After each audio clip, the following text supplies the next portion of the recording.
people that do enjoy it and seem to do it right, what's their kind of take on it? How are they showing up differently?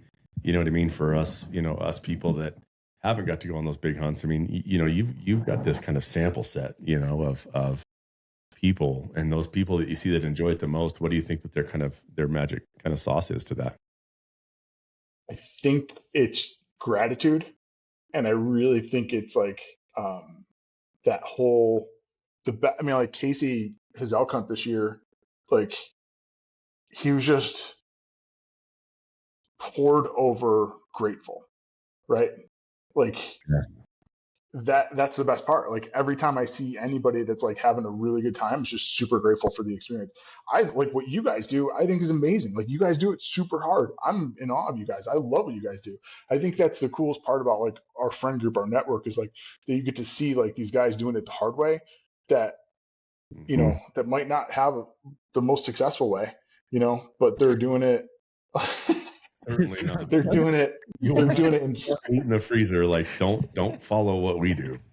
You know what I mean? This is not the easy way to do it. Robin Hood and Little John are walking through the forest, laughing back and forth at what the other. Hey guys, welcome back to the Ruckless podcast. We got Jason Ellsworth, a really good buddy, on with us today. Just excited to have Jason, just to have the conversation. Hopefully you all like it too. But Jason's a buddy we met at Winterstrong, like a lot of guys on this podcast. We met 3 or 4 years. Was it 3 or 4 years ago, Jason? It's 5. Holy crap! It'd be 5. It'll be 5 in this winter strong. So 4 years and 11 months.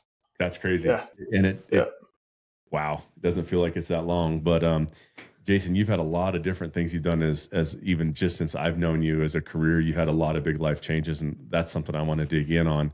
But I just want to tell the guys and gals listening, thanks for joining us on the Ruckless podcast here. Jason Ellsworth is going to be great. Jason, tell us where you're at and what you're up to in life right now. So I moved down to Austin about 6 months ago. Ellsworth Cooks kind of been doing this thing for a while. I've been 5 years ago when we first met. I was just starting Ellsworth Cooks. I was working for Casey at the time and didn't realize where I was going to go. And then, Casey owned Tactic Calories. Everybody was constantly asking him to like go do cooks and stuff. And I was like, can I go do some of these cooks? Like, that sounds super fun. And one of the cooks was to Laredo, Texas. And that was my first time stepping foot off an airplane in Texas was 5 years ago. And I was like, I immediately love this. Yeah. It's like, coming from a blue state, like, and not to get into politics, but coming into from New York to going to Texas for the first time was like, I didn't understand what I was missing, and then coming down here. And I think at that time I was paying like $5.15, $5.20 for fuel in New York. And like seeing the fuel down here was like $2.89. I'm like, what? And then the hunting, which never stops here, which is like a huge draw to me. It was like, this is amazing. Like they just hunt nonstop here. It never stops. It goes from, whitetail to exotics, and it just seems like a good place to land. And I always had my eye. It was amazing how like much Texas became a part of my life with Ellsworth Cooks, just because, the lodges here, the people here that are constantly hunting could afford a private chef. And I don't know how many times I visited Texas in the past 5 years before I moved here. It was probably 15. And it was like, every time I was like, man, I feel like I want to move here. I don't feel like I want to move here. And I ran it by my ex-wife, now my wife. I'm like, I really think we should move to Texas. And at that time, she was pretty sick of following me all over the country. I went to Kansas to Iowa. And, we left on great terms, and I love her to death still. And I was like, I just need to run this thing down. And so coming down here for TAC last year, I was like, man, I think I really just want to end up in Austin. The archery country guys here, I love those guys. It just seems like there's a lot of like-minded folks here. And there's no better spot in the country for live fire cooking. The barbecue here is insane. The what I've learned from just being here, being around these guys, like, the like how they're doing stuff different, and like it's just been cooking to me. When I first started like really working at the bars and restaurants, I was 21 years old, and got home from the service, and the bars were always in competition with each other. There was always some kind of like who's doing what, and I just had that idea that that's how the restaurant business was, but that's not how the chef life is. Like chefs are super collaborative, and like everybody I run into has been like nobody knows it all. If they do know it all, like you probably don't want to be around that guy anyway. And to be able to share all that stuff, it's been a crazy collaborative experience. And this has just been a fun place to live doing it. So moved here. Yeah. Go. Got a job offer with a company called Brio, selling smokeless fire pits. We hit it off at a different tack, and he was talking about having me come to his bear camp. This is Jesse, my boss, and I was like, heck yeah, man, I'll come in. That was like a Thursday, and by Saturday he offered me a job to handle. We were talking about doing community marketing. That's what I really wanted to get into, and it turned into like they wanted me to move to Pennsylvania. I was like, I don't think I want to move to Pennsylvania. And yeah, you've been there before. Yeah, and I love it up there, but it was it just turned into like, yeah, I don't think it's going to work out. And like a couple days later, he called and he goes, my Southern Territory manager just put in his 2-week notice. Would you be interested in taking over our Southern Territories? And I was like, yes, I would. Yeah. So it's a ton of live fire cooking events. It's a ton of staff trainings on our equipment. It's been a blast. I really enjoy it, and it's scratching my travel itch too, because I handle from Texas to Tennessee now. And then what was really cool about the whole thing is like they wanted me to envelop Ellsworth cooks into it. So they're like, heck yeah, man, we love this. Like, get us content from these things. So I've done, I don't know, 10 different Ellsworth cooks events that I had lined up for the year. And they're like, just bring Brio stuff. And I'm like, okay, cool. So it's been a really cool. Not a commercial Brio, but I mean, that's what you do. I mean, I'm not familiar, Jason. So tell me, like, is that I know the smokeless stoves. I've seen kind of the technology, how that works, and backyards, but are you on that thing? Are you cooking? Yeah. Ours was born in cooking. So that's, I think, the big separation between us and like the other guys on the market. It's like it's all American made. Everything comes out of Lancaster, PA. If you know anything about Lancaster, PA, it's like the hub of Amish like quality that comes out of that place. And our stuff was just born to be cooked on. It wasn't a second thought. Like so we were the first to market smokeless fire pit company. Our competitor, which everybody knows is Solo Stove, came about I think a year, 18 months later after us. And then they kind of scrambled to they saw that like how well ours was to cook on, and they kind of scrambled to come up with the cooking technology. And then we've always been that way. It's not a second thought for us. It's how we were born, So yeah, I'm cheating. It's been pretty wild. I'm looking at my phone while we're talking here, just because. Yes, I see this now. All American made. Get one, Jason. I'll I guess I can click order right here. Let's talk about which one's the best one for a fair to middling cook. You know what I mean? Like, it's dude, that looks awesome. Yeah, it's super communal. I think like that's we're a campfire, smokeless fire pit first, but then it's like every time you're hanging around it at camp, like everybody's standing around it. So it's not like your back is to everybody with a pellet grill. You're around it, everybody's around it. You're keeping an eye on your steak. You're flipping your burgers. It's rad. I really, really enjoy working for this company. I really like. So you were able to go ahead. You were able to go seamlessly into incorporating right into Ellsworth cooking and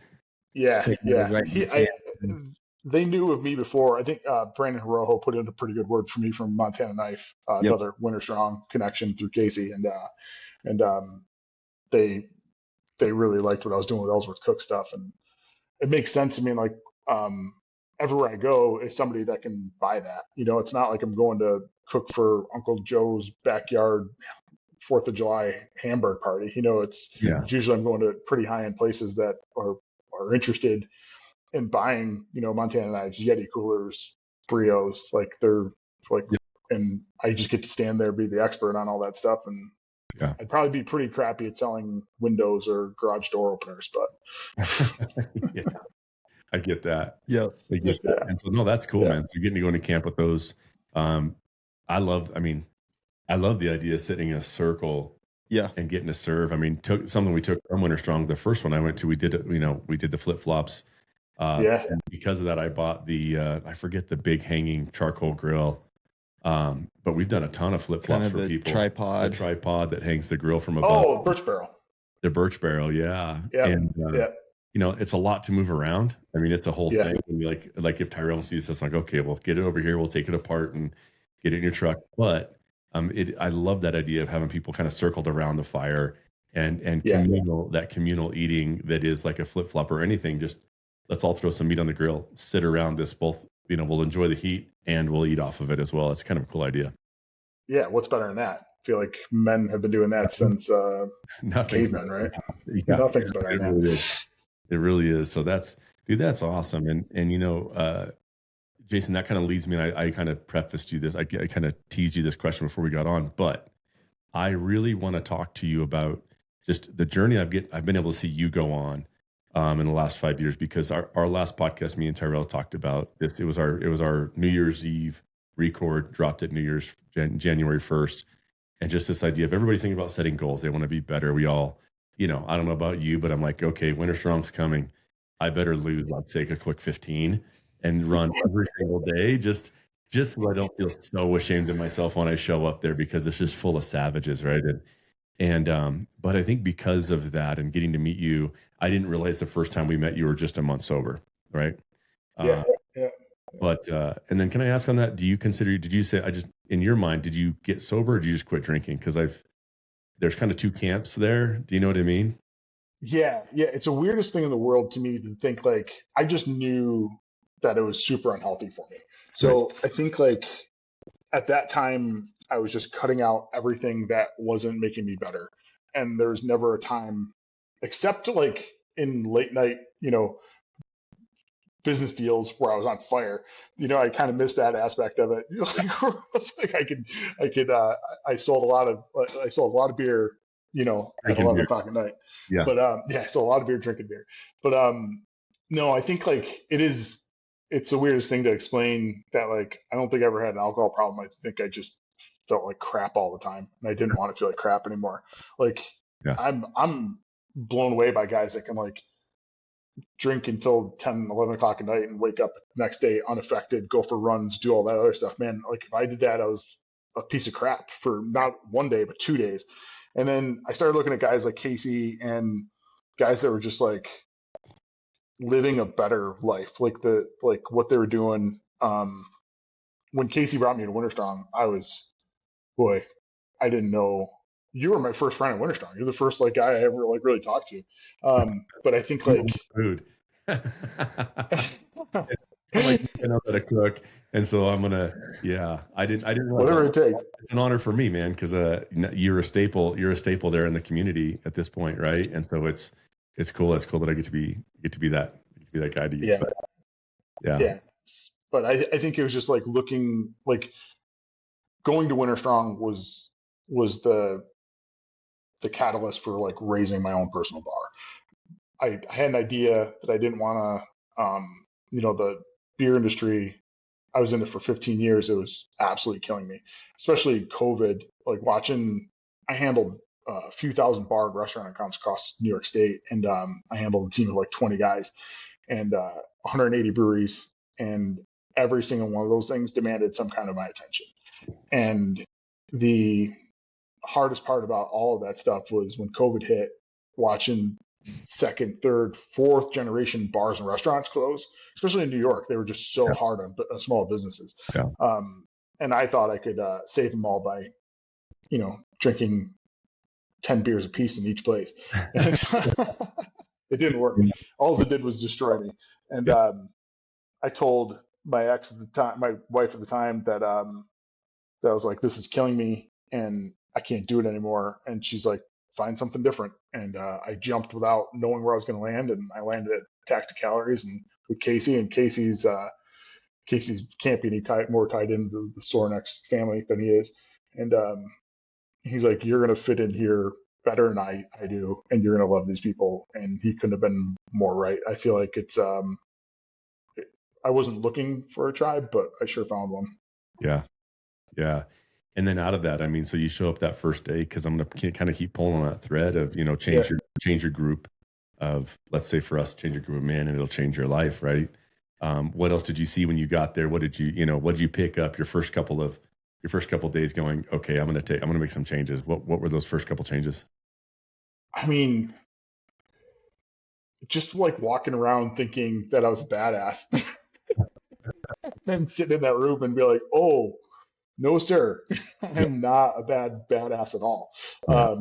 And there's a difference between thinking it and knowing it. And then like just hanging out in that room is the most humbling. I told Bert, I think years 2 or 3, I was like, I've never sat in a room with 100 guys that could kill me easier, and then have them all be the sweetest people on the planet, like it's kind of crazy. But I took that away of like, you don't have to be a chest pumper, and you don't have to be a name dropper. You just have to be a good person, and you have to lead by example. And, that imposter syndrome and those things is, holy cow, that's such a real thing. But then I find out like that some of the freaking Navy SEAL guys have that. I'm like, what do you have it for? You're awesome. And then, when Buck got off stage that first year, and like, I was talking to Buck for a minute, and he's he just did his range safety speech.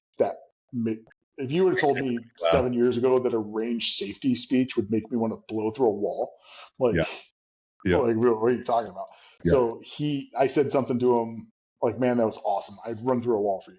And he goes, really? I hate public speaking. I have such a fear of it. I'm like, what? You're murdering. You just murdered it. Like, I don't know you from anybody, but I'll run through it. You tell me which wall you want me to run through, and I'll run through it right now. Yeah. It was just a cool experience to like realize that I had some kind of weird issue with that, Yeah. Yeah. And then you sobered up, and you lost a bunch of weight. You found yourself getting more and more fit. Yeah, I was 340 when at 41 years old, I was 340 pounds walking with a cane. So I've had a bunch of big knee surgeries. I hurt myself real bad in the Army, and that was the excuse. Can't do this anymore, can't do that anymore, and can't do this. And then you meet guys like Omar Crispy 11B, who's like missing a limb and doing it, and it's like, oh, like, what's my excuse? And then you see Casey, how sick he's been, and just freaking doing it every day. Like, nothing stops him. I'm like, what's my excuse? And then I think like that's that whole struggle. That whole thing of like, I thought when I first got to Winter Strong, when I first got to Sorinex, I'm like, these are some cool shirts and these are some cool sayings. Never really understood what they meant, and then was actually like was given like some of the best advice I heard was like, tread softly into these deep waters, because you don't know how deep, and it's changed everything. Like, it's my whole mentality, everything. Like, I don't know if I could go back now and be like, this is going to be the hardest few years of your life based on the changes you're going to make. And I'm not saying like, oh, everything's zippity doo dah hunky dory. I'm just saying it's like, I've changed for the better. I'm probably going to live a lot longer. And I feel amazing, but it's, if I would have known then, like, all right, here's the amount of work you're going to have to do to change everything, would I have done it, or would I have been like, crack another beer? Yeah. Well, and you've had a lot of changes, man. I mean, I saw you go from Tacticalories, then you went to like the Buffalo Nickels, built that place, left that place, then you went to, was it Lee and Tiff? Lee and Tiff. Yep. For them, and so you've kind of had to keep looking, man. It wasn't like you just kind of like flipped a switch and then you were there, and you were just like, oh, this is my path the next 10 years. You've had to keep trying, and talk to me about that, man, because it's like, did you feel like those were failures in there? I know that you had a little bit of that feeling with the Buffalo. You put a lot of your time and energy into the Buffalo Nickel thing. Well, I think like, I think a lot of those things are just like, anything you didn't learn from is a failure. You know, like you hear that all the time, like where you didn't learn from it, you didn't learn from it. I learned a lot from all those places. I'm super proud of what we did, the Buffalo Nickel. I think that's awesome. I'm glad I got out when I got out because it sold a year later, you know, so like that whole staff is gone now. So it was just like, okay. And I can't be like any more thankful for my time with Lee and Tiff and like what I learned from those guys. Like that was land management on the biggest platform for 2 years straight, just learning. Oh my gosh. Like I went from like thinking same thing, like walking in that room, like before I walked in the Winter Strong, I think it was badass. Like walking into Iowa, I'm like, I'm a deer hunter. You know, like no, no. And it was just like, I left Iowa with like drinking from a fire hose wouldn't be a good analogy because I was like jumping into trying to drink an ocean. It was what I learned from those guys in that amount of time, like is bonkers, you know? So, and I look at all those things where like I'm always kind of jealous of the people that just have a straight shot to success, but that's all kind of bullcrap. Like it is bullshit. Yeah, there's no straight line to it. It's like everybody zigs and zags. And I think like, you know, I was thinking about yesterday, like watching the Steelers game. My uncle's a huge Steelers fan. He passed away a couple years ago, and he had a rough life, man. His whole life was rough. He was like worked a job he didn't like, married to a woman that, you know, wasn't great to him. Like, you know, he had a rough life, and he died early. And I was just thinking about that the other day. I'm like that guy had the Steelers. And that was pretty much the best thing in his life going for him. Yeah. And I think like, man, like we're all headed that way, man. We're all gonna die. Right. And I think like, I think that's like such a gift to know that instead of, you know, thinking like, oh, I have all time in the world. I have all time in the world. I want to be on my deathbed and look back, because looking back, like you look back at your life now and you look back at it and like, man, that was a great experience. Man, that was a great experience. Man, that was a great experience. Like I want that through and through. And I think like everything has a cost to it, you know, whether it's you know, a bad business deal or like, you know, a loss of a spouse, like all that stuff has a cost. But like in the end, it's like, did you live? Like, is it worth it? And how'd you end up? Like, can you go through all that and smile still and actually like, you know, struggle well? Right. But it's a choice too, though, isn't it? Like it's a choice to struggle well, and it's a choice to smile. I'm always baffled at how we don't naturally default to those really healthy sort of patterns and types of like ways of thinking. It seems like we default to, I don't know. It's like we default to lazy. We default to, I'm going to eat that extra bit of whatever. Yeah. It like picks the work, right? Just like he's saying, like if you knew if I knew what I was signing up for and how much effort there is there, we might not have done it, right? It's like, yeah, you feel great today, but I worked hard at that yesterday and the weeks before. And I don't know, maybe it's easy. It's weird that the hardest stuff is the best stuff. Yeah. It always is. The answer's through. Yeah. Always. Aside from like losing a loved one, you know what I mean? That's just hard, and it's hard. It's always just hard. You know what I mean? That at the same time, like I'm not saying silver lining for that, but at the same time, like none of it's guaranteed, man. So like like when you're sitting around like, oh, this is bull. Like I was seeing a girl, gorgeous girl, and I was like really excited about hanging out with her and stuff. And I don't think she went through a lot of adversity in her life and like lost her mind in a parking spot, like in a parking lot. I'm like, this is not something to lose your mind over. Like this is a parking lot. Like it's gonna delay us 30 seconds to maybe a minute, and you never know who's watching you, man. Like that changed the course of like me wanting to be around that person. Like this is insane. Like, but that's also the worst thing that's ever happening is the worst thing that's ever happening. And I'm not saying I'm above all that or like reach some Zen level of like Buddha. Like I still get annoyed by people driving and stuff like that. But it's like, if you could just take one deep breath in that situation, you're like, this ain't so bad. I'm still in my $60,000 truck and like the air conditioning works and like the radio works and like this isn't so bad, you know? Yeah.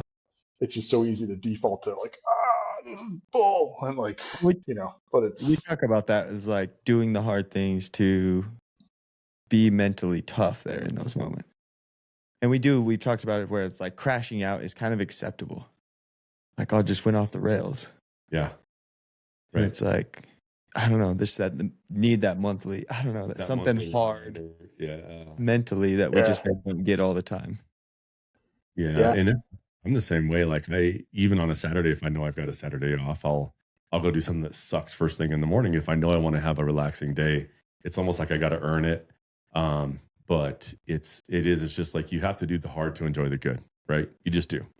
And it's just a rule. It's hard. And I think people struggle with learning that and kind of reckoning with it and going like, you just don't get to have the good stuff without the hard stuff. And it's supposed to be that way, right? It's supposed to be on the backside of a hard yes or a hard no.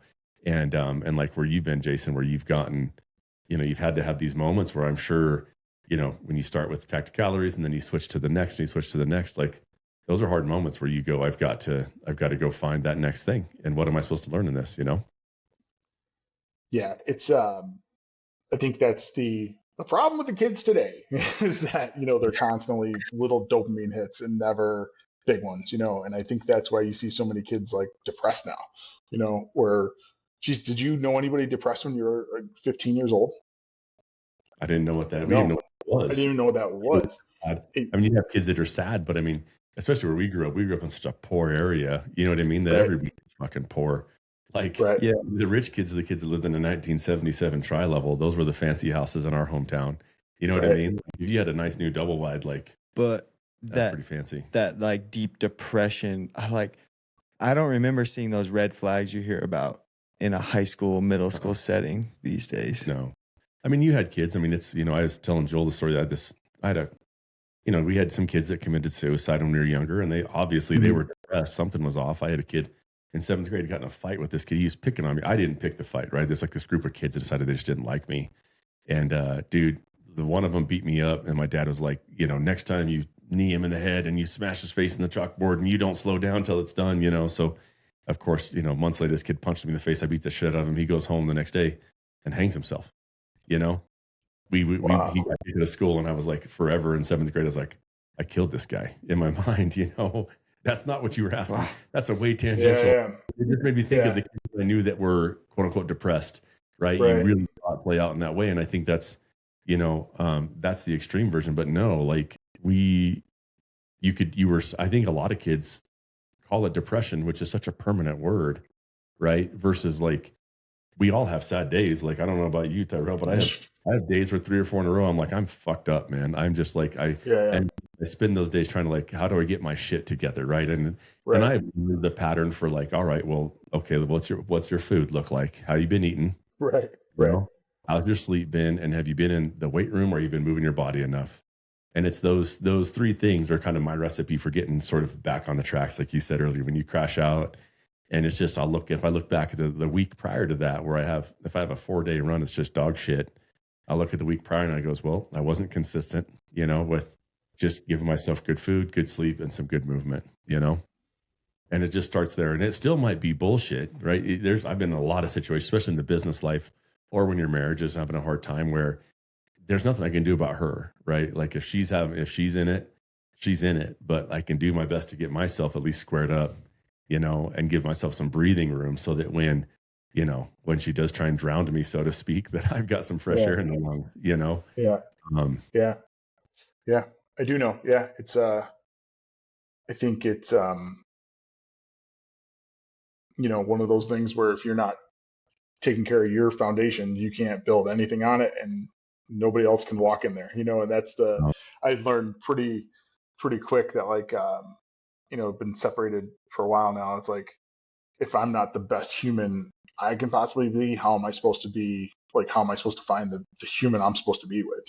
And that's been ringing out to me. And like, I'll go through, like, I've gone through like, dude, I'm like a single guy living in Austin by myself, and I'm like, man, if I don't have, I just went to New Mexico for a week. It just like got off the grid. I was like, I just need to get away from the hustle and bustle. I need to go be under the stars and didn't really know what I was doing, where I was going to go. I just needed to like go west and see some badass sunsets and sunrises, and I knew like sleeping under the stars was probably going to help, and I knew like all these things, like what helps me, and like what do I got to do that, and I had this like, I don't know how often you guys have epiphanies anymore, but man, I've been getting one like once a week now, and I just feel like you know, I I was walking out the house the other day, and this is 2 days before Christmas. I spent Christmas like under the stars in New Mexico by myself, and this is 2 days before Christmas because like families, my daughter's pretty much the only family I've left. She's back in New York. She's grown up and she's got her own traditions now. I love it. And but that's pretty much it. And I'm like, so what am I like? Man, this is hard. Going through the holidays by myself for the first time ever. It was something I was not on my bingo card of like what was going to trigger a depression. And I was like loading up because I knew I just needed to stay busy. Like I knew I just needed to like pack gear. I knew I needed to like just get my mind working and like how this was going to go. And I need to look at the weather and like I knew like I need to look at like what the temperatures were going to be. I need to pack for that. And I just need to get my brain onto something else instead of like focusing on, I'm so upset. And I was walking out the door, and this is 2 days before Christmas. And I'm like, I was gobsmacked. Like I was godsmacked. I'm like, this is freedom. This is what freedom is. This is what absolute freedom looks like. And not too many people get to experience this. Like this is absolute. I don't have to be anywhere till January 3rd. This is December 23rd. Like this is what freedom looks like. And I'll tell you what, boys. I'll tell you what. Day 3 of absolute freedom was like, all right, I'm ready to like see some humans again. I'm ready to talk to somebody again. Like this is like it's too much freedom. This is too much. That sounds like it sounds neat on one hand, but on the other hand, it sounds like it could get really lonely and depressing. I mean, the holidays can be a really depressing time for people. Yeah, this was my first one without my mom, and it was like freaking. You realize the moms are magic at Christmas, and it's like, wow, man, this is heavy, and I think it's like one of those things where it was so weird because I had like 3 or 4 people reach out to me via Instagram, like, hey, dude, you okay? I'm like, yeah, no, like, am I putting off like not okay vibes? Like, that's like what I needed to do. I'm like, oh no, am I putting off like not okay vibes to people? And I'm like, I've never been better. But then pump the brakes on social media for a little bit. Maybe it's not a good time to be sharing stuff, but isn't it weird to kind of have that balance of like going, I think on one hand you say I've never been better, and on the other hand there's like certain parts that have never been worse at the same time, right? Like as far as like family and the people around you, it's not great, and at the same time you're going, but also I've never been better. Like I've never known what you're really saying probably is like I've never known myself as well as I know myself right now. Like it's as far definitely learning more and more. Yeah, I'm learning so much about who I am and what I want out of life. That was the whole epiphany of like, you know what I want to do? I want to move to a coast and go fishing all the time. So I have not a lot of downtime, but if I'm home, like here, I get to go hiking, which is super cool. But if I'm there, like I'm gonna go hop on the boat and go catch some mahi real quick. And it's really hard to convince your friends to go hiking with you. But I think I can convince my friends to go mahi fishing would be pretty easy. 100%. Like if you called me and said, hey, fly on down, we'll go on a hike. I'm like, I can hike like right there. I'm gonna hike right here. Right. Today. Right. But if you said, let's go catch some mahi, I'm like looking at the next frontier flight going, can I get a teepee? Already working. Yep. It's already working. I mean, you just tell me. I think that's kind of the best part about what we all get to do with this network is like give each other really cool experiences. Yes. So yes. Dude, tell me about like you've been in a really cool position in the hunting industry, but not just in the industry, just in the hunting world, where you have spent a lot of time in the kitchen, behind the curtain, so to speak, in hunting camps around other like hunters that are professional, some of the best known hunters in the world, and then a lot of guys that are probably just like me, just a dude that wants to try and shoot an elk or a deer or whatever. Man, what's your perspective of us hunters from the camp cook perspective? Like, what have you learned, man, about us? I can tell you that killing a huge animal, a giant buck, or killing a huge elk, like whatever it is, killing a trophy animal has gotten a lot less cool to me. So I'll tell you what's gotten really cool to me is my favorite is the Brandon Lilly story a couple years ago where he went to like built a bow opening day. I think it was Ohio rifle season. Killed a 130-inch buck that he like freaking spot and stalked with a stick bow. I'm like, that's as cool as it gets, man. Like when you think about like what cool stuff is, like there's I would never take away from the fact of like what people built and like what they've earned and stuff like that. But like when you know when you talk about like doing stuff the hard way, that's the coolest way. And Right. then I think about that all the time too, is that my favorite uncle passed away a few years ago, and my whole family, Western New York, Finger Lakes, New York, all huge hunters, duck hunters, whitetail hunters, just great guys, awesome hunters. And Uncle Larry, who's one of my favorite uncles, was just a duck hunter, and he killed some really big bucks in his lifetime. And at his funeral, none of us were talking about the big bucks he killed. We were all talking about, you know, the misses. We were talking about the little deer he killed. We were talking about the fun stuff, you know. And to think like there was everybody he hunted with for however long was in that room, and none of us were like, man, he really killed some big bucks. Like that never came up once. Yeah. And this was like, you know, if you take that microcosm and look at that, like for all these guys, there is a ton of respect for this guy, but the laughter came from the dumb shit, which is the best part. You know, like it's not like, wow, he really connected on that 150 that one time. But that wasn't it. So Yeah. that was another life lesson for me along the way, is that like you might as well have fun. And you know, that's the biggest part. Like I know a lot of these big time hunters and stuff aren't having fun. That like you wouldn't want to be in camp with a few of them because this isn't going my way, and like this is they're not moving. I'm like, are you kidding me? Like are you kidding me? Do you hear yourself right now? Like Yeah.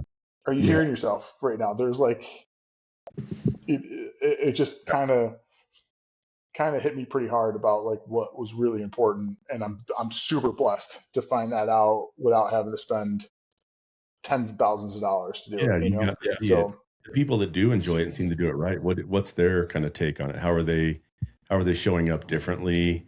You know what I mean? For us, you know, us people that haven't got to go on those big hunts. I mean, you know, you've got this kind of sample set, you know, of people, and those people that you see that enjoy it the most. What do you think that their magic kind of sauce is to that? I think it's gratitude, and I really think it's like that whole I mean, like Casey, his elk hunt this year, like he was just poured over grateful, right? Like that's the best part. Like every time I see anybody that's like having a really good time, I'm just super grateful for the experience.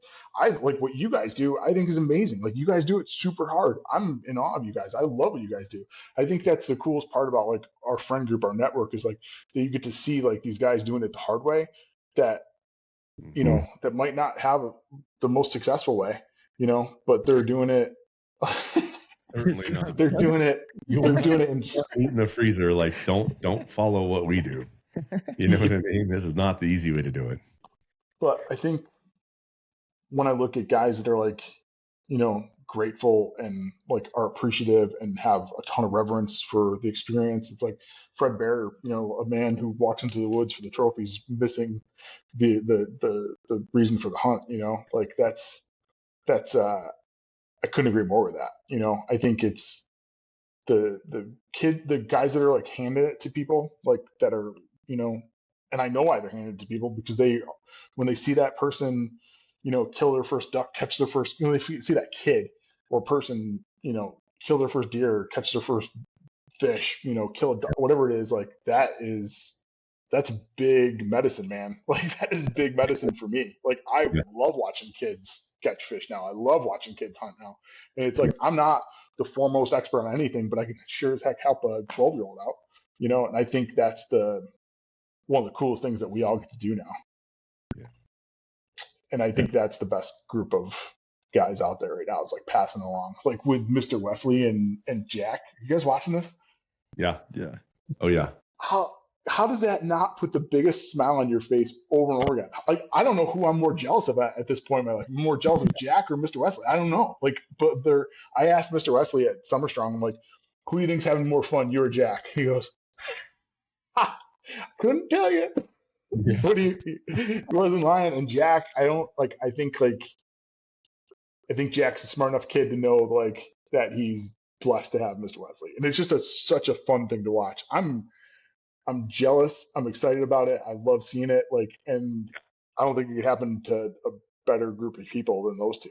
You know. So Well, and it's I think what's the other kind of glue to that is the group of us men that Jack has got to watch us look up to Mr. Wesley yeah, and elevate him, right? And I've got right behind me one of Mr. Wesley's turtles, I right haven't there. got one yet. Yeah, it's a big problem for me. You know what the trip about this turtle is? I didn't win it. I won't say the name of the guy because I think he's a bitch, but You bought it? I I was at Winter Strong and somebody else won it.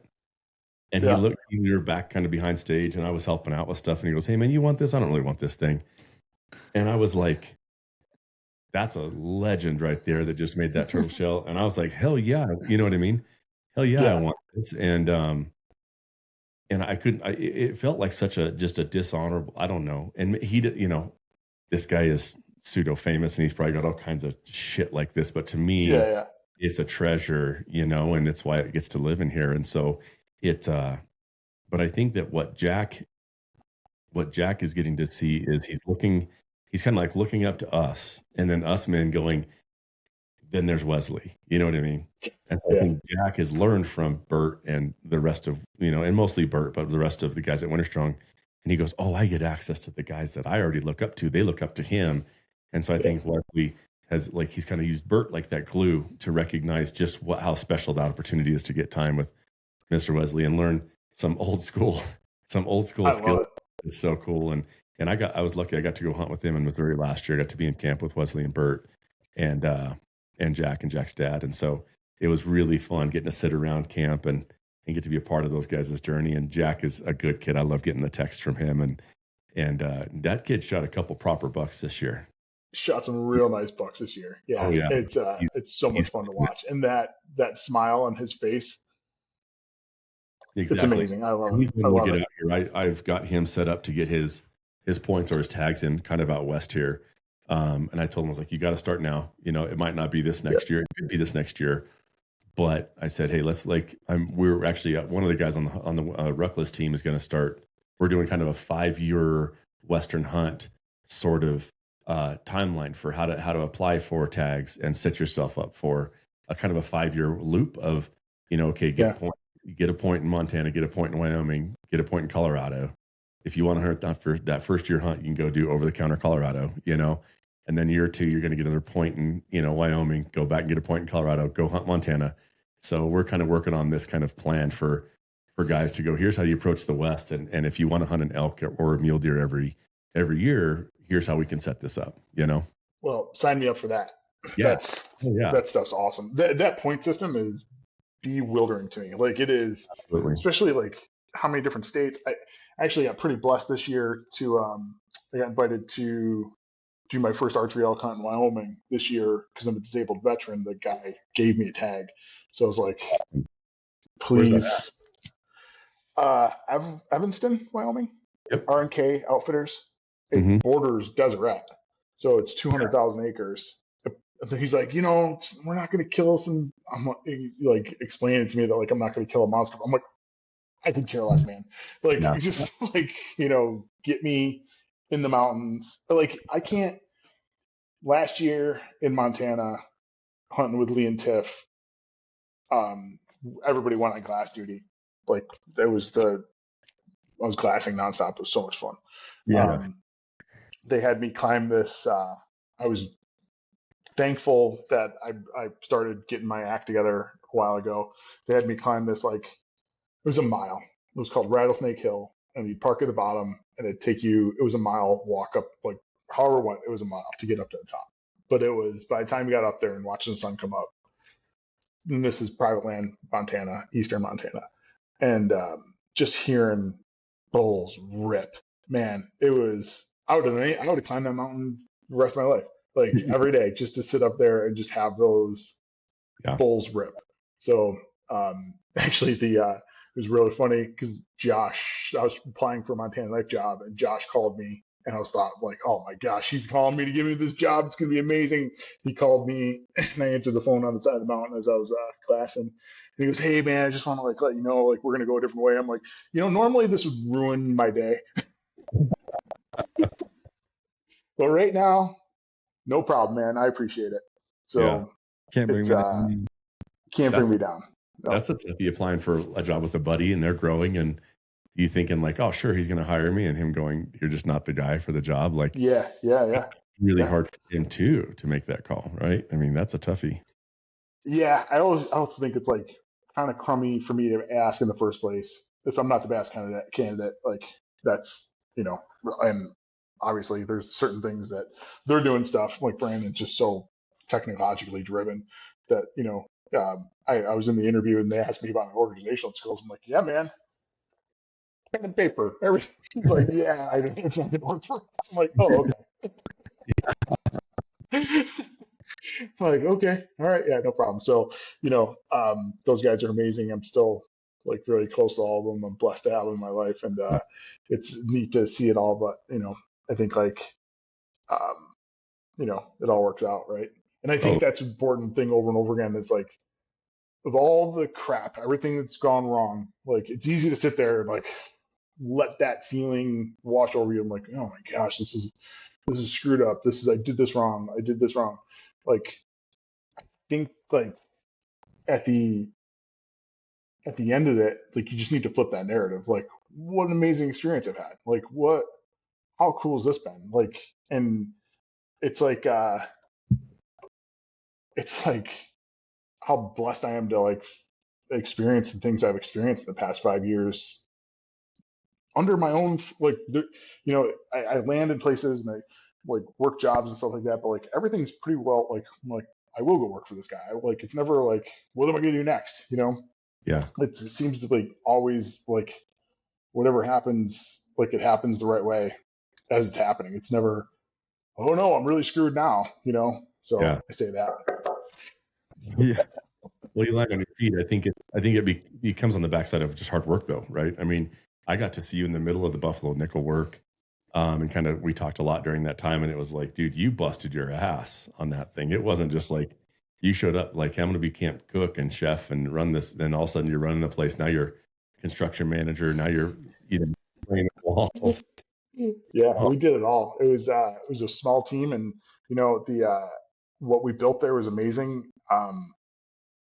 The from I branded it, like we built the brand together, like everything from inception to the end product, and I could sit back and like think like, oh, really wish I would have gotten this out of it, or gotten this out of it, and what I did get out of it was probably worth more than the money that, like,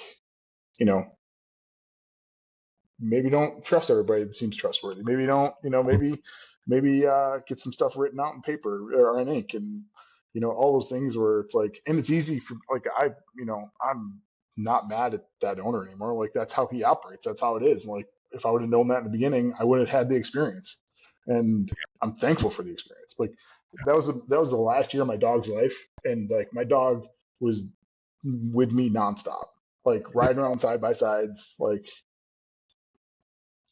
I wouldn't trade that experience for anything. Like to spend that year with my dog like that. Oh man, I miss him. But that was a pretty damn cool thing.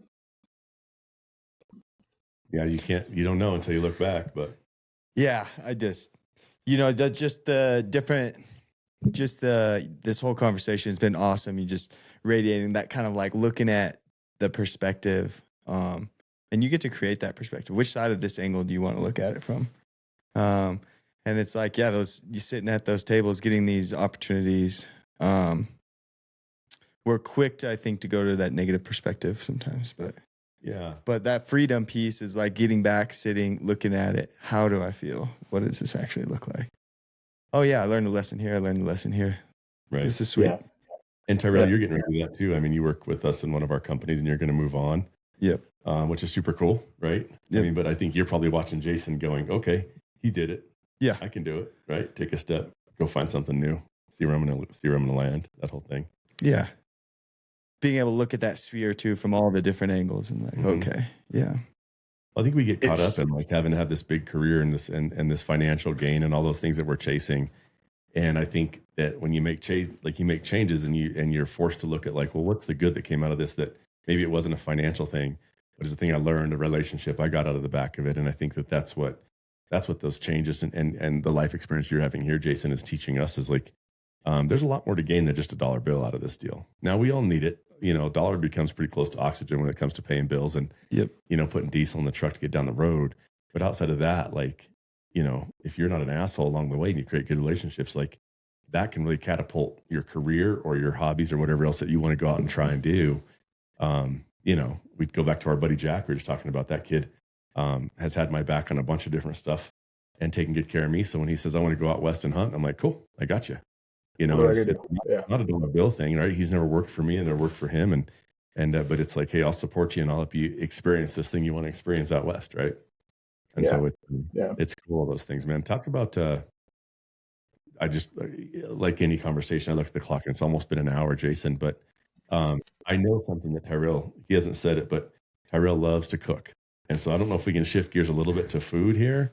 And I don't even know how to what those first questions would be. Dude, just from the kind of conversation earlier I was thinking of is like, what's your and you were talking about the collaboration with other chefs and everything, but what are you doing right now? Like, what are you learning? What's that process look like? Like, where are you finding new things? What are you trying? Like, is that ever ongoing? How does that keep rolling? Yeah, it doesn't ever seem to stop. I think like what I've learned now is feeding masses, like which has been a pretty cool thing. I worked a lot with the Hooray guys in Texas, and those guys were feeding 60, 100, 200 people nonstop, easy. And it's like they showed me how to do that. I think that's like one of the coolest things recently I've learned is like, you know, I just did the Power Athlete dinner with there's 80 guys there, I think it was, and it's just like what you got to do beforehand. And yeah, I think it's easy to get stressed. Like before that, I was stressed about feeding 15 people in a night at whatever. And, you know, now it's not that way at all. So I think it's just, I think what you can take from that is like, there's always a fear of the unknown. Like, I don't know what this is like, but if you go into it with a open mind and stick to the two things that always I'm kind of like shifting into your new role too is like to like work hard and do what's right. It's never failed me, and it's like gotten me into a lot of rooms where I probably shouldn't have been in. And I've learned a lot from a lot of different guys about how to and what I've like really learned is like it's never going to stop. Like there's stuff. I mean, just watch the Food Channel I watch the Food Channel all the time. My brain is like, how do I incorporate, you know, wild game into this, you know? And then there's guys like Michael Hunter and Steve Ranella and like, you know, Danielle Pruitt that are just putting out stuff that's like, where do these guys come up with this stuff? And it's just like, if you're not looking at somebody up the ladder from you for inspiration, it's a huge mistake. Like nobody's got it all figured out, and if they do, I don't think I want to be around that person to begin with because anybody's got it all figured out isn't saying they're all figured out. But I think that's where consultants come in. Yeah. That's how consultants exist. Is like, I got it all figured out. Pay me X amount of dollars and I'll tell you exactly how to do it. Yeah. That's where I don't have a lot of faith in consultants. Yeah, and I think like a lot of skills or hobbies or whatever, it's like there's no that mastery to it, right? You're always going to learn. And for me, that's the fun part. Just like, oh, this little tweak changed everything, right? Like, I don't know, like figure out a binder or just like a tool or something. And you're like, oh, that's how they do that. Correction, stuff like that. But I don't know. I don't do much. Like I told Brian, I just do it to buy my friends, make sure people still come around. Tyrel just cook for the family. So that's like, you know, he's gonna love talking to Jason. I think what's your favorite couple things to cook, man, off a wild game? I mean, what's your kind of go-to for? How about this? Like us guys that aren't great, we're not chefs, you know what I mean? But you know, I've got an elk and a couple deer in the freezer, you know. Yeah. And you walk into my house and you go, okay, here's my 3 things I want to take. I've got a full animal. I got all the back straps, all the tenderloins, all the burger. I got some tongues, I got some hearts. You know what I mean? Yep. What are you pulling out of the freezer to cook, man? You're going to cook for me for 3 or 4 days. Well, there's certain things that I never put in the freezer. I don't freeze hearts. Like I'm going to cook those right away. The hanging tenders, not like the inner tenderloins, but the butcher's. Have you seen the hanger steaks in the elk? So if you like, yes, I feel so saying no right now. No, don't. I think this is the coolest thing. This is the coolest part about what I get to do. We had an elk hanging a few years ago in Montana, and so the hanger cut of beef is like one of my favorite all-time cuts, and it's called the butcher's cut because when they half a cow in half, it usually gets ruined unless the butcher goes in there real quick and takes it out. So it runs above the lungs on the inside of the spine. There's two like they look almost the same size as like a white tail's tenderloins. So they're probably 10 inches long, and there's 2 of them that hang right there, and they're connected in the middle. So an H, they look like an H, which is like a hanger steak. So if you're doing the gutless method, you won't be able to get them out. Like they stay in there. Are they at the sternum? Or are they on the soft? So like on the directly, if you went in from the sternum and like went through the lungs and like underneath the spine. So like directly across from the sternum, I guess would be the way to say it. Yeah, above the lungs so it like where your hanging tenders are, your tenderloins. Like if you follow that spine up like towards the head, you'll see them where the sternum would be on the other side. So like and there are 2 of them. And it's like one of my favorite things. And I pulled them out. I pulled them out in Montana. This is my favorite thing to do with wild game cooking is change people's minds. I've been doing it for 25, 30 years one way and showing them something different. So I pulled those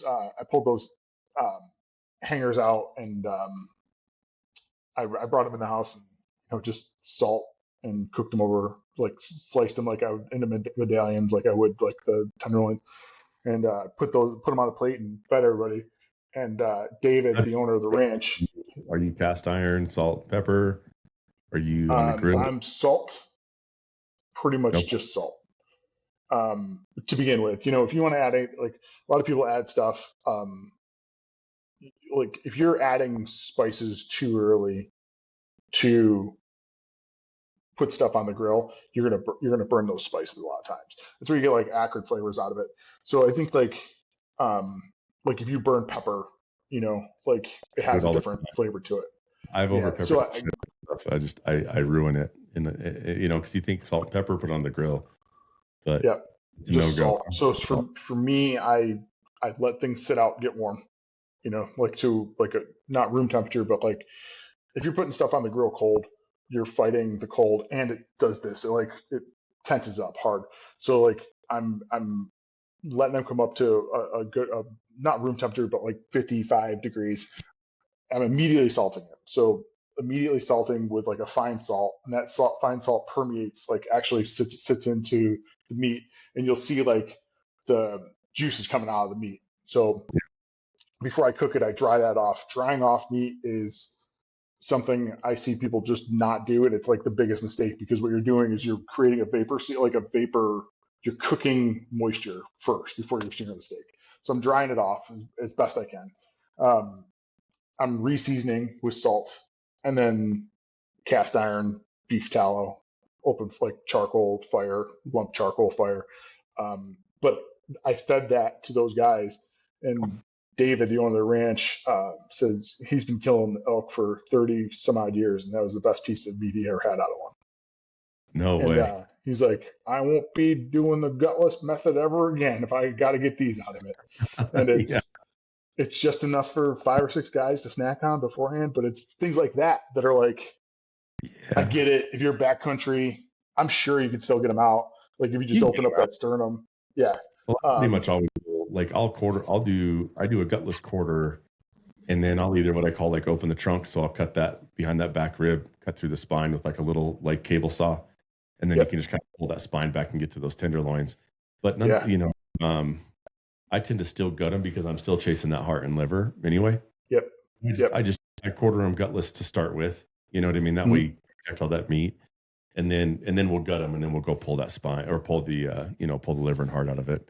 And so then from there, I guess you just kind of cut. You just cut. I'm assuming you just cut the sternum, like just on the side of those ribs. You don't have to. Like if you roll the elk out over on its back, you'll see them. Like you pull the lungs out and stuff, you'll see them.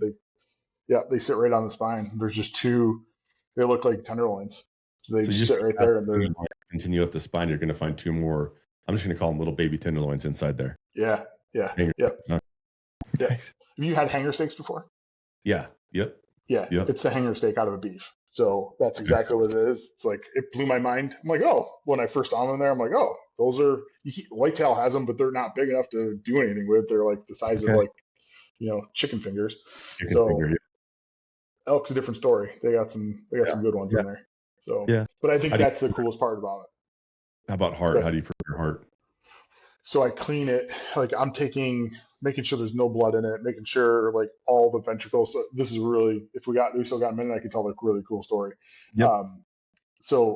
This old guy I was hunting with named Chuck, I shot a buck on his property. It was like 8 o'clock in the morning, and he goes, I'm gutting the deer, and he's like, "You gonna keep your heart?"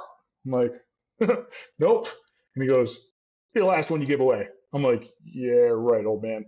And he grabs a beer out of his pocket, hands me one, and I'm like, all of a sudden his big red nose started making a lot more sense. I'm like, this guy's chilling in the house. Had 2 or 3 beers. This is like 8:30 in the morning, but it's hunting season, so like we're celebrating we're giving reverence to the animal. We're celebrating that animal. And while we're having a couple of beers, he's got this heart on the table, and he's taking it apart and showing me like how he's doing it. And there's a part of the heart where it kind of like rolls into itself. And if you like start like cutting into that, you're going to get like, you can actually unroll the whole heart. So it comes out like a flank steak.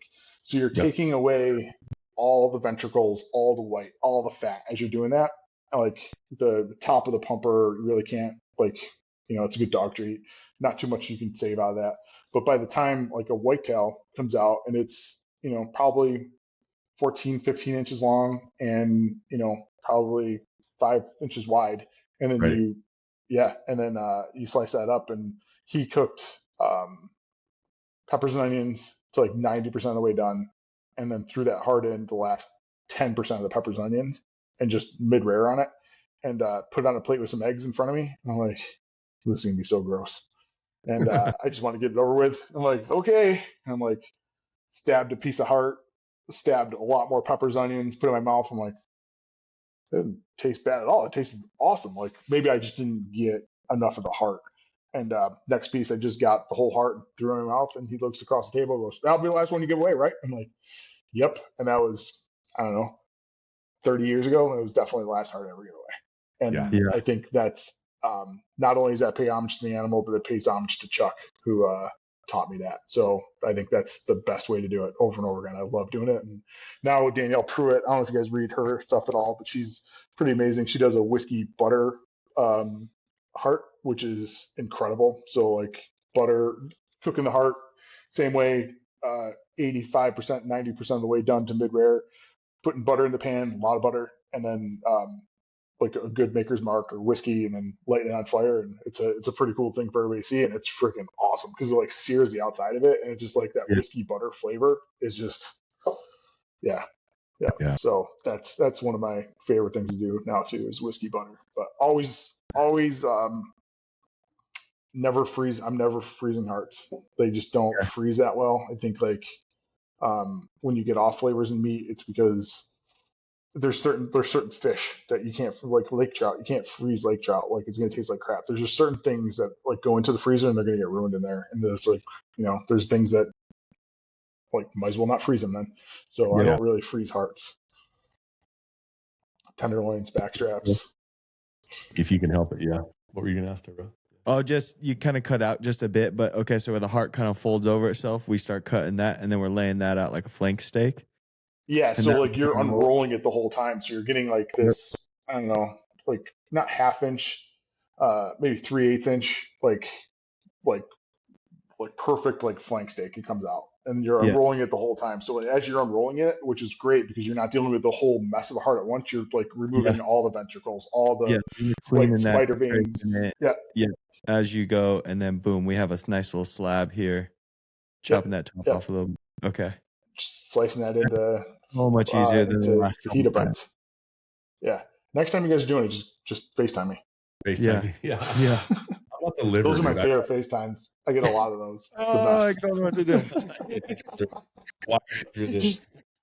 almost the best. FaceTimed. I was making beef tallow because we did prime for Christmas this year, and I saved every bit of scrap fat I could off of the thing, and I sort of like I watched a bunch of videos, and it was just like leave it on low heat. I mean, Yep. it did pretty good. I got 2 good mason jars out of that, but it didn't seem like I got all the fat all the way rendered off of that. It like I know there's like those little chunks of meat, but I just didn't quite. I don't know if I just didn't get it hot enough for long enough. I think Jason is like, but there's a balance of like you don't want to cook the fat in Well, itself. did you Right? pour it through like cheesecloth and stuff? After I got done, I did just like the metal strainer that my wife has, so I did the big kind of Yep. like wire mesh, and that Yep. got most of it. I didn't have a cheesecloth. I just found like an old washcloth in the laundry Yep. room, and I poured it through that, and it's nice and white. It looks good, but I don't think I got the total pot hot enough for long enough to really render out all of that fat, and it's just that balance of how hot to get it without it being actually cooking oil at that point. You know what I mean? Or how hot Mhm. can you get it without ruining that tallow fat? To be honest, I'm not 100% sure. I know like whenever I'm doing tallow, it's just like super long, like crock pot. I do it in a crock pot and Right. just like put it on low in the crock pot and forget about it for 6 hours. 8, 10, 12 hours, and then Okay. whatever you got left, like I'm skimming off like with the um, I don't know what you use. Like you see in an pretty Asian food restaurant all the time. Like it's that wiry, you know what I mean? a skim, I guess you'd call it, or like a fish basket or whatever they're called, Yeah, but yeah. a strainer would be the word. Um, and then I'm pouring that stuff into like or scooping it out with like a 2-cup like Mhm. measuring cup, and then pouring that through cheesecloth over the top of the mason jar, and then that comes out awesome. That's This is a dumb question, but even is there a thing that they make that holds that cheesecloth above the mason jar? Because that's kind of a messy process. a rubber band. So you just do a rubber band over the top of the mason jar? Yep. Yeah, I let it. I give it Coffee like filter. Like build a I'm giving it like its little well in there, So I'm like not pouring it in super fast. I'm letting the cheesecloth do its thing. But yeah, I'm pouring it in super slow and letting it go through. And then if you got to move the cheesecloth around a little bit, but Sure. yeah. But that seems to be working pretty good. How about liver? How are you? I have saved a lot of livers and ended up giving them away. Yeah. Because I just don't like it. I want to like it because I want to feel like I'm that guy that likes liver. Do you like liverwurst? I don't know if I've ever had it. I think that's an East Coast thing, It's a German. Yeah, it's definitely a German thing. I think do you like meat pate? Do you like meat butter? Sure. I mean, So I've never had it, but I'm going to say yes. like in like on a charcuterie board type of thing. yeah, Like whenever I You had see it like one that time, meat spread. Did you like and it?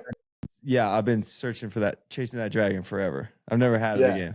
So It was look like up vineyard. like a liverwurst recipe, and it's awesome. Like it blew my mind because it was like, why didn't I think of this? And it's always those collaborative things. So I don't know if you remember all that sausage I brought last year or the year before. That place I go to back home is called Swan Market. It's been going since 1920, and the new owner's owned it for 27 years, and the old owner owned it since the 60s. And the old owner's 91 years old now, and he makes an incredible liverwurst, and he does it out of venison. So he's like, it absolutely blew my mind. So Chuck, actually, that guy that taught me about the heart, taught me about the liverwurst. He's like, oh man, I've been having Swans make me liverwurst for years, and he gave me a stick of it for Christmas a couple years ago. I was like, this is the best thing of all time. So I haven't monkeyed around with it yet, but I'm sure that like I can't be that hard. You're emulsifying venison or whitetail venison and pork together, and then adding spices to it, and then it's the best stuff in the world. I'll see if I can't get some sent to Winter Strong this year. Yeah, let's do that. That sounds like a good idea. Yeah, see I'll if I can look get at some of that. it, but that's like I have not done a good job of eating the livers. I used to give them to a buddy that he mixes it slowly. Joel, he'll chop it up and he just does a little bit in his breakfast every morning. You know what I mean? Just chops it up, cooks it with his ground beef, and puts it in a burrito or something like that. But Yeah. yeah, I've done it for him. I applaud you for like not wanting to waste it. I think it is like one of those things where like a lot of people are like, oh, that's so much work. It's so much work. I'm like, yeah, but it's so worth it at the end of it. There's nothing better than sharing something you made. Like, I think that's one of the coolest things about the ability to hunt is like, and process animals. It's like, yeah, I made this jerky. Yeah, I made this sausage, and like trading that stuff or giving it to friends. And it was the first thing I ever gave Bert. I'm like, what do you give Bert? Like, Not a gun or a knife for sure. not a gun or a knife. So the first thing I ever handed Bert was I made this, this garlic pepper venison sausage and made, I don't know, 100 some odd pounds of it. And I gave him a 10-pound stick. And I'm like, I don't know what to give you, but thank you. And he goes, this is it. Yeah.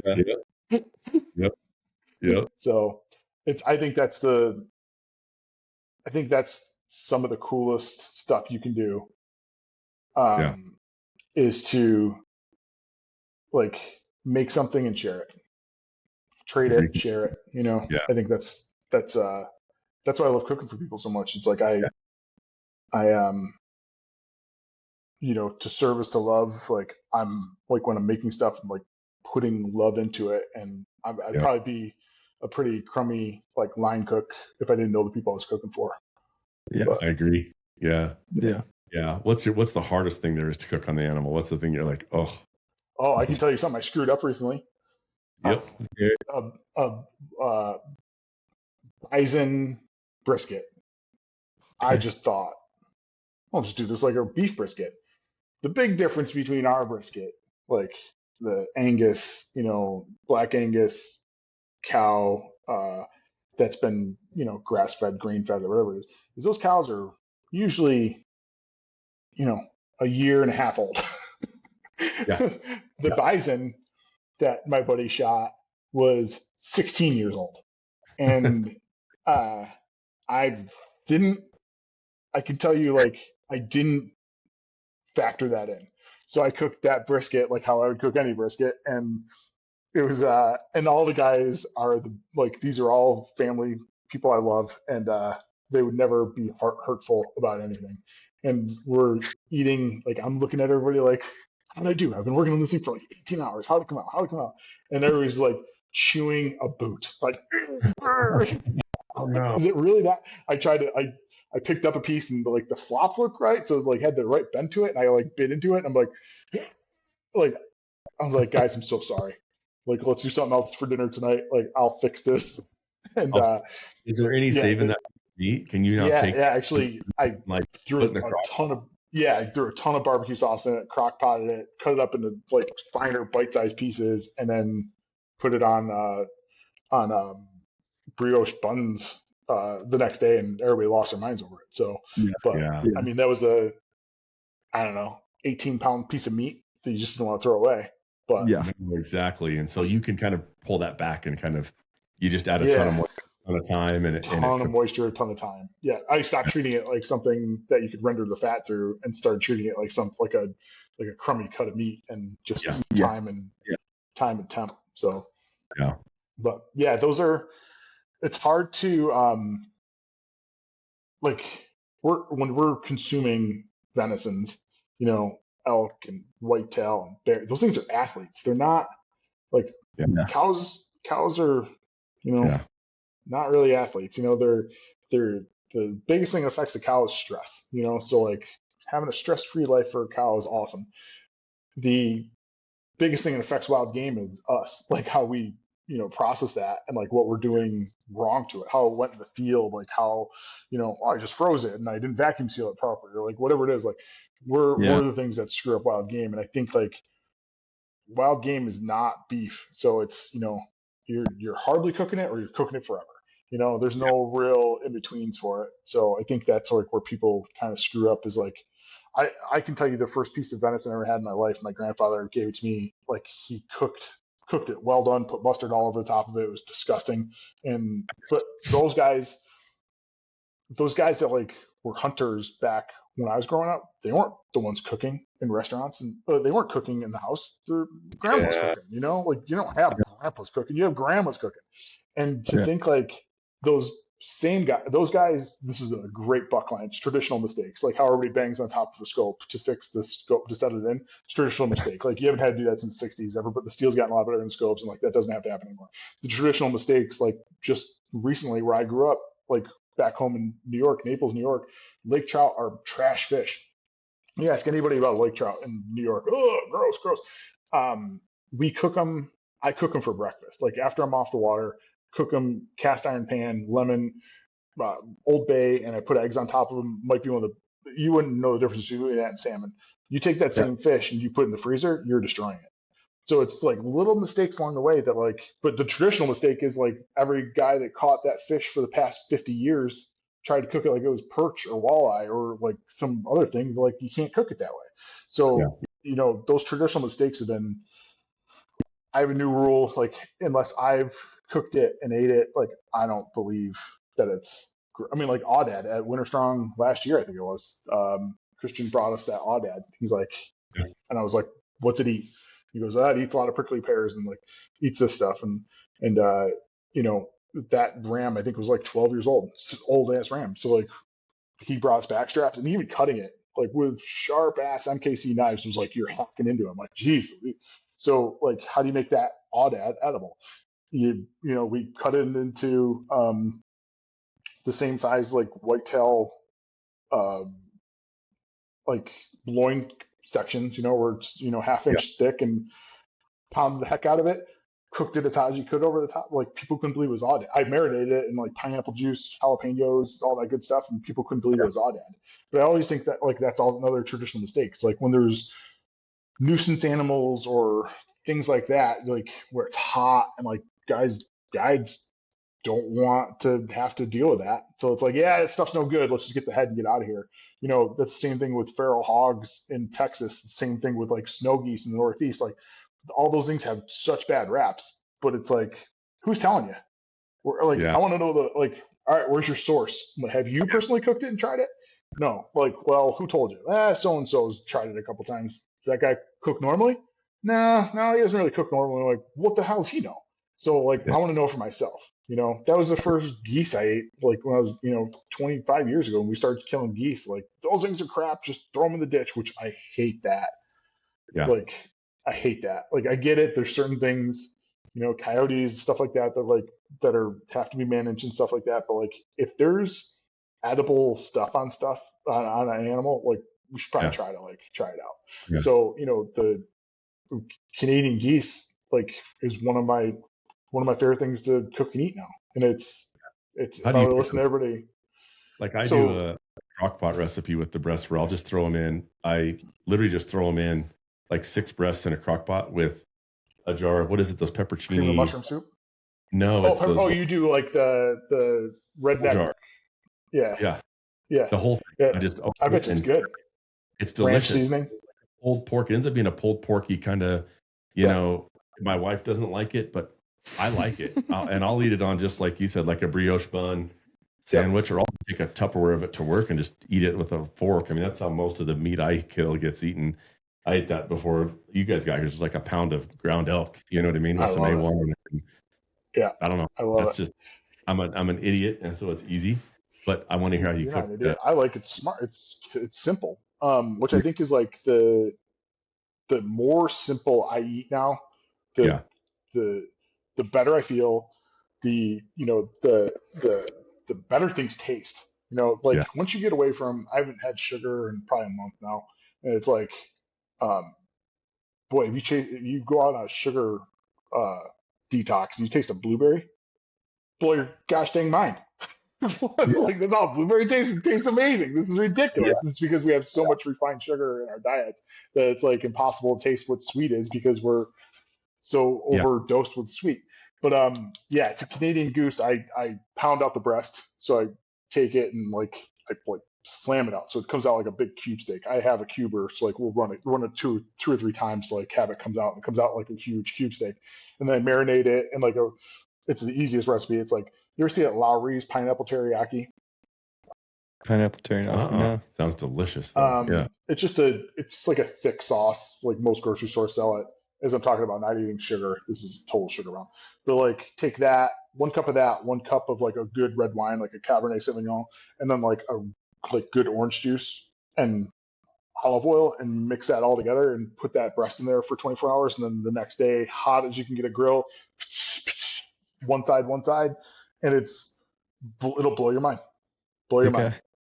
Yeah, it's one of the best things ever. And it's like, that's You- goose. Like, yeah, that's Is there a goose. trick for, and I should know this, but like getting the BBs and some of the shot out of those breasts, like, is there? Well, the cuber helps a ton. I think like Yeah. when you're using that mallet, like I'll hammer them out with that like cuber mallet, and then you'll Yep. see them starting to come out too. I just always warn people. I'm like, these are shot birds, man. So Yeah. be careful. And Yeah. you know, it's I've never had anybody break a tooth. I've had people bite into pellets, but no Yeah. one's ever like, you just gotta know you're eating a Eat shot slow. bird, you know? Yeah, Yeah. eat Yeah. slow. Yeah. Yeah. But yeah, I think there's a lot to be said about, you know, experimenting with stuff on your own and like trying it out and looking to people who've done it before, you know, Yeah. and asking them questions and Yeah. that whole secret recipe stuff, like that, it's not. I don't think that's a thing anymore. You know, it's like, oh man, I'm so happy to share how I do it, you know? So For sure. Yeah. For sure. Anything else on the cooking side, Tyrel, before we let Jason back to his life? I don't know, man. That was awesome. That was a good little. Yeah. I'm ready now. Now we gotta I know. hit up Joel and Garrett and tell them to get us some goose breast. Some goose. Yep. Yeah. It's I think next, before we like go, like the neck is one thing that I've always struggled with, just because off of a rutting bull, I mean that's something you don't have in the beef world, but like a rutting bull or a really rutted up deer, I've cut that off and tried to cook it before, and I just cannot. Some of those animals, I cannot figure out how to make that not taste like how just have you done it?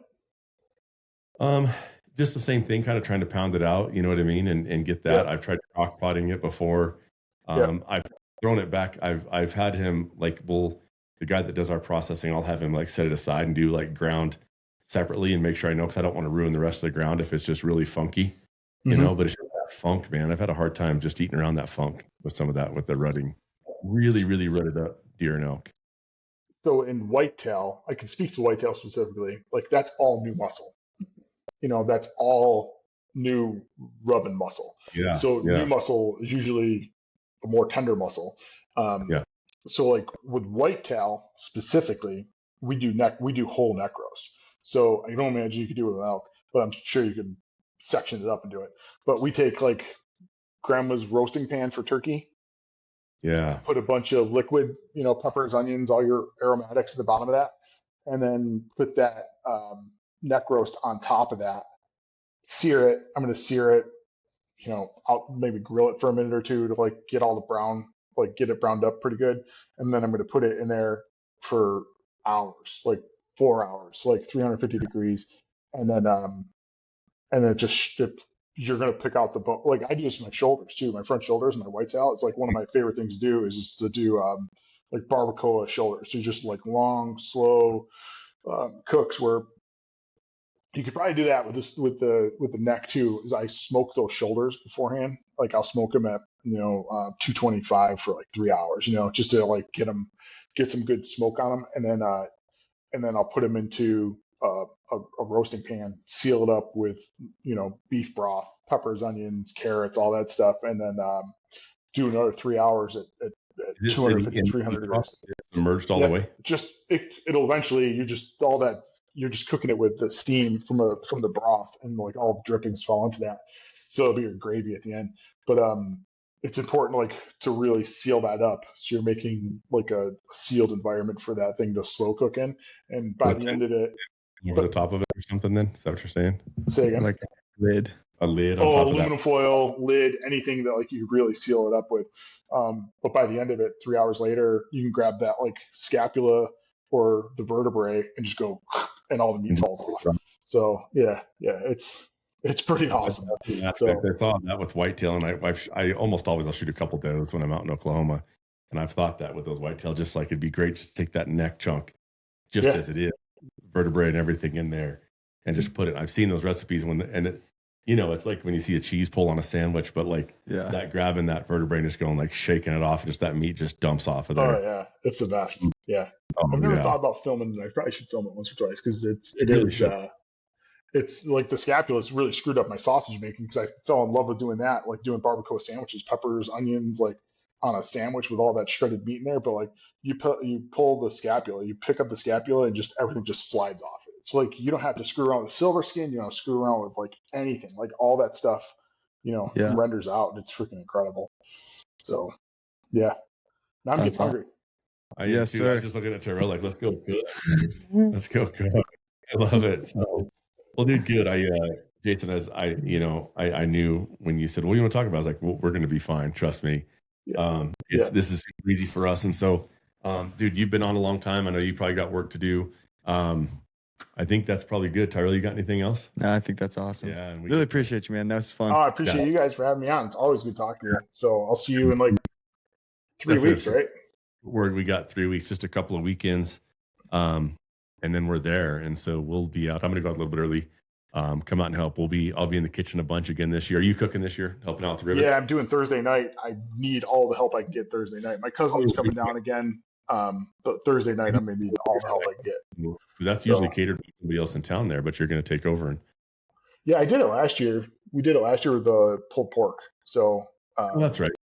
Yeah, they do the Wednesday. Isn't it Wednesday night they cater it in the gym? Showed up late last time I was there. I'm trying to think now, Jason. I feel bad. I don't think we did it last year in the gym. I think I did it last year with the pulled pork. So this year we're going to do tri-tip. Wasn't around last year. Tri-tip? Yep. We do 85 tri-tips and we're going to smoke them, and then I'm going to do a carving station, and then just do like sweet potatoes. And it's going to be easy. Yeah. It's not going to be not be like Mama Jen. She does. Holy cow! I can't touch her. There. I was thinking about that because as we were cooking for Christmas, it's like, honestly, I think it's like 3 or 4 good things, right? A good meat, and then a couple of like other colors and a piece of bread on the plate. And I think you've pretty well got most people covered. Well, I think like when our winter strong meals, like everybody I talk to is like, man, this is the best meals of the year. Like, yeah, the amount of work that Mama Jen puts into that stuff makes, I mean, like, I don't even know how she's buying paper plates that hold that stuff. Like, if you're leaving those things hungry, you're not doing something right. But holy cow, it's, I'm not going that deep. I'm going to do tri-tip, sweet potatoes, and then maybe there'll be a salad someplace around.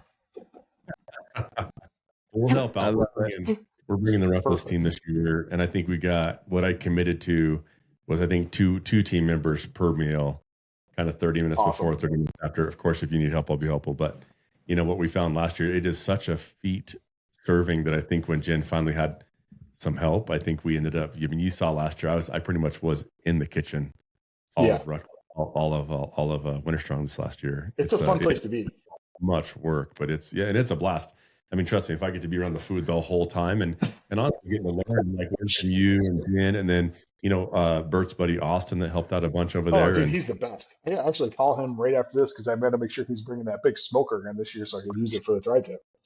So, he's the best. That kid's the best, man. Like I do a lot of events. That is the coolest event ever, and it is 97% asshole free.